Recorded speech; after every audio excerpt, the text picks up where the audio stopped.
ఏదైనా ఒక కార్యక్రమానికి ముందు అమ్మవారిని దర్శించుకొని ఆ అమ్మవారు కనకదుర్గ అమ్మవారు ఏదైతే ఉన్నారో వారి ఆశీర్వాదం తీసుకోవడం ఆనవాయితీ.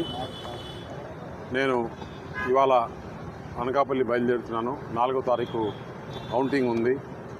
రేపు ఎల్లుండి ఏజెంట్లకు ఏదైతే తీసుకోవాల్సిన జాగ్రత్తలు ట్రైనింగు దీనికోసం అక్కడే ఉండి అందరితో కలిసి 4వ తారీఖు కౌంటింగ్కు వెళ్ళడం జరుగుతుంది. దానికి ముందు ఇక్కడ వచ్చి అమ్మవారి ఆశీర్వాదం తీసుకోవడం జరుగుతుంది.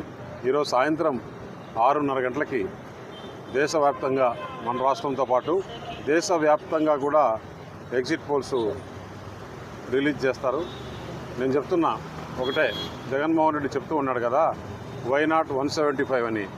జగన్మోహన్ రెడ్డికి అటుపక్క ఫిగర్ ఒకటన్నా ఇటుపక్క ఫిగర్ ఒకటన్నా కట్టడం వైఎస్ఆర్ పార్టీకి గ్యారెంటీ అని చెప్పేసి తెలియజేస్తున్నాను. ఈ కూటమి ఇటు ఆంధ్రప్రదేశ్లోను అటు భారతదేశంలోను 2 చోట్ల కూడా ప్రభుత్వం ఏర్పాటు చేస్తుంది.